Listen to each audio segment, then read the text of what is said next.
Hello everyone, ಎಲ್ಲರೂ ಹೇಗಿದ್ದೀರಾ? ಚೆನ್ನಾಗಿದ್ದೀರಾ ಅಂತ ಭಾವಿಸ್ತಾ welcome back to our channel. ನಾನು ನಿಮ್ಮ ಪ್ರೀತಿಯ ಪವಿತ್ರ. ಇವತ್ತಿನ ರೆಸಿಪಿ ಕ್ಯಾಪ್ಸಿಕಮ್ ಕರಿ. ರೊಟ್ಟಿಯೊಂದಿಗೆ, ಚಪಾತಿಯ ಜೊತೆಗೆ ತಿನ್ನೋಕ್ಕೆ ಸಖತ್ತಾಗಿರುತ್ತೆ. ಬನ್ನಿ ಮಾಡೋ ವಿಧಾನ ಹೇಗೆ ಅಂತ ನೋಡ್ಕೊಂಬರ. ಮೊದಲು ಒಂದು ಪ್ಯಾನ್ ಇಟ್ಕೊಳ್ಳಿ. ಅದಕ್ಕೆ 2 ಹಿಡಿಯಾಗೋಷ್ಟು ಕಡಲೆಕಾಯಿ ಬೀಜನ ಹಾಕ್ಕೊಳ್ಳಿ. ಕಡಲೆಕಾಯಿ ಬೀಜ ನೀಟಾಗಿ ಫ್ರೈ ಮಾಡ್ಕೊಳ್ಳಿ. ಕಡಲೆಕಾಯಿ ಬೀಜ ನೀಟಾಗಿ ಕ್ರಿಸ್ಪ್ ಆಗಬೇಕು, ಆ ರೀತಿ ಫ್ರೈ ಮಾಡ್ಕೊಳ್ಳಿ. ಹಸಿ ಇದ್ದರೆ ಚೆನ್ನಾಗಿ ಗ್ರೇವಿ ಟೇಸ್ಟ್ ಕೊಡೋಲ್ಲ, ಅದಕ್ಕೋಸ್ಕರ ಅದು ಫ್ರೈ ಆದಮೇಲೆ ಸಪ್ರೇಟಾಗಿ ತೆಗೆದಿಟ್ಕೊಳ್ಳಿ. ನೆಕ್ಸ್ಟು ಅದೇ ಬಾಣಲಿಗೆ 3 ಟೀ ಸ್ಪೂನಷ್ಟು ಎಣ್ಣೆ ಹಾಕ್ಕೊಳ್ಳಿ. ಎಣ್ಣೆ ಚೆನ್ನಾಗಿ ಕಾಯಿದ ಮೇಲೆ ಅದೇ ಎಣ್ಣೆಗೆ ಸಾಸಿವೆ 1 ಸ್ಪೂನು, ಜೀರಿಗೆ 1 ಸ್ಪೂನು ಹಾಕಿ ಅದು ಚಿಟಪಟ ಅನ್ನೋವರೆಗೂ ವೆಯ್ಟ್ ಮಾಡಿ. ನೆಕ್ಸ್ಟು ಅದಕ್ಕೆ ಕರಿಬೇವಿನ ಸೊಪ್ಪು, 1 ಕಡ್ಡಿ ಕರಿಬೇವಿನ ಸೊಪ್ಪು.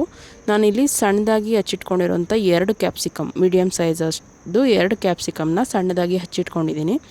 ಅದನ್ನು ಹಾಕಿ ನೀಟಾಗಿ ಫ್ರೈ ಮಾಡ್ಕೊಳ್ಳಿ. ಅದು ಕ್ರಿಸ್ಪಿಯಾಗಿದ್ದರೂ ಓಕೆ, ನಿಮ್ಗೆ ಯಾವ ಥರ ತಿನ್ನೋಕೆ ಇಷ್ಟ ಆದರೆ ಕ್ರಿಸ್ಪಿಯಾಗಿ ಫ್ರೈ ಮಾಡ್ಕೊಳ್ಳಿ. ಇಲ್ಲ ಮೆತ್ತಗಿದ್ರೆ ಅದು ಗ್ರೇವಿಗೆ ಚೆನ್ನಾಗಿ ಹೊಂದುತ್ತೆ. ನಾನಿಲ್ಲಿ ನೀಟಾಗಿ ಮೆತ್ತಗಾಗೋದು ಅಂತ ಫ್ರೈ ಮಾಡ್ಕೊಂಡಿದ್ದೀನಿ ಕ್ಯಾಪ್ಸಿಕಮ್ನ. ಈಗ ನೆಕ್ಸ್ಟು ಅದಕ್ಕೆ ಏನು ರುಬ್ಕೋಬೇಕು ಅನ್ನೋದನ್ನ ತೋರಿಸ್ತೀನಿ ಬನ್ನಿ. ಇದು ಫ್ರೈ ಆಗ್ತಾ ಇರಲಿ ಇಲ್ಲಿ. ನೆಕ್ಸ್ಟು ಮಿಕ್ಸಿ ಜಾರ್ಗೆ ನಾವು ಏನು ಹುರಿದಿಟ್ಕೊಂಡಿದ್ವಲ್ಲ ಕಡಲೆಕಾಯಿ ಬೀಜ 2 ಹಿಡಿಯಷ್ಟು, ಅದನ್ನು ಹಾಕಿ ರುಬ್ಕೋಬೇಕು. ಅದನ್ನು ಹಾಕಿ ರುಬ್ಕೊಳೋದು ಹೇಗೆ ಅಂತ ತೋರಿಸ್ತೀನಿ. ಇದು ಈ ಕಡೆ ಫ್ರೈ ಆಗ್ತಾ ಇರಲಿ. ನೆಕ್ಸ್ಟ್ ಒಂದು ಮಿಕ್ಸಿ ಜಾರ್ ತೊಗೊಂಡು ಅದಕ್ಕೆ ಕಡಲೆಕಾಯಿ ಬೀಜ, 1 ಹಿಡಿಯಷ್ಟು ಆಗೋಷ್ಟು ಒಣ ಕೊಬ್ಬರಿನ ನಾನಿಲ್ಲಿ ಆಲ್ರೆಡಿ ತುರಿದಿಟ್ಕೊಂಡಿದ್ದೀನಿ. ಕಾಯಿ ಹಾಕಿದ್ರೆ ಅಷ್ಟು ಚೆನ್ನಾಗಿ ಬರೋಲ್ಲ ಗ್ರೇವಿ ಟೇಸ್ಟು. ಕಡಲೆಕಾಯಿ ಬೀಜಕ್ಕೆ ಕೊಬ್ಬರಿ ಚೆನ್ನಾಗಿ ಹೊಂದುತ್ತೆ, ಅದರಿಂದ ಕೊಬ್ಬರಿನ ತುರಿದಿಟ್ಕೊಂಡಿದ್ದೀನಿ.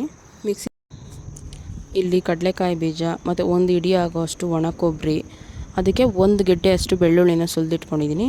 ಅದು ಬೆಳ್ಳುಳ್ಳಿನ ಹಾಕ್ಕೊಳ್ಳಿ. ಮತ್ತು ರುಚಿಗೆ ಎಷ್ಟು ಬೇಕೋ ಅಷ್ಟು ಉಪ್ಪನ್ನ ನಾನು ಇಲ್ಲಿ ಮಿಕ್ಸಿ ಜಾರ್ಗೆ ಆ್ಯಡ್ ಮಾಡ್ಕೊತಾ ಇದ್ದೀನಿ. ಅಲ್ಲಿ ಕ್ಯಾಪ್ಸಿಕಮ್ಗೆ ನಾನು ಯಾವುದೇ ರೀತಿ ಉಪ್ಪನ್ನು ಹಾಕಿಲ್ಲ. ಇದಕ್ಕೆ ಕೊತ್ತಂಬರಿ ಸೊಪ್ಪು ಮತ್ತು ನಿಮಗೆ ಖಾರಕ್ಕೆ ಎಷ್ಟು ಬೇಕೋ ಅಷ್ಟು ಹಸಿಮೆಣ್ಸಿನ್ಕಾಯಿ. ಖಾರ ಹೆಚ್ಚಿಗೆ ತಿನ್ನೋರು 1 8 ಆ ಥರ ಹಾಕ್ಕೊಳ್ಳಿ. ಕಮ್ಮಿ ಮೀಡಿಯಮ್ ಇರಲಿ ಅಂದರೆ 6ರಿಂದ 5 6 ಹಾಕ್ಕೊಳ್ಳಿ, ಸಾಕಾಗುತ್ತೆ.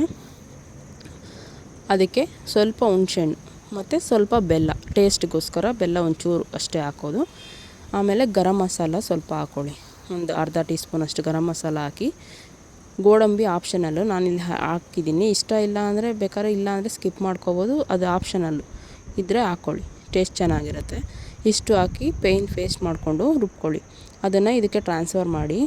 ಮತ್ತು ನಿಮಗೆ ಎಷ್ಟು ತಿಕ್ನೆಸ್ ಬೇಕೋ ಅಷ್ಟು ನೋಡಿಕೊಂಡು, ಗಟ್ಟಿ ಬೇಕಂದರೆ ಗಟ್ಟಿ, ಇಲ್ಲ ತೆಳು ಇದ್ದರೆ ತೆಳು, ಒಂಚೂರು ಮಂದ ಇದ್ದರೆ ಚೆನ್ನಾಗಿರುತ್ತೆ ಸಾಗೋ ಥರ. ಅಷ್ಟು ನೀರು ಆ್ಯಡ್ ಮಾಡಿಕೊಂಡು ಎಣ್ಣೆ ಬಿಡೋವರೆಗೂ ಕುದಿಸ್ಕೊಂಡ್ರೆ ಕ್ಯಾಪ್ಸಿಕಮ್ ಕರಿ ರೆಡಿ ಆಗುತ್ತೆ. ಇದು ತುಂಬ ಈಸಿಯಾಗಿ ಟೇಸ್ಟಿಯಾಗಿ ಮಾಡ್ಕೋಬೋದು. ಟ್ರೈ ಮಾಡಿ, ಕಮೆಂಟ್ ಮಾಡಿ. ಪ್ಲೀಸ್ ಸಬ್ಸ್ಕ್ರೈಬ್ ಆಗಿ ಚಾನಲ್ನ ಸಪೋರ್ಟ್ ಮಾಡಿ. Thank you all.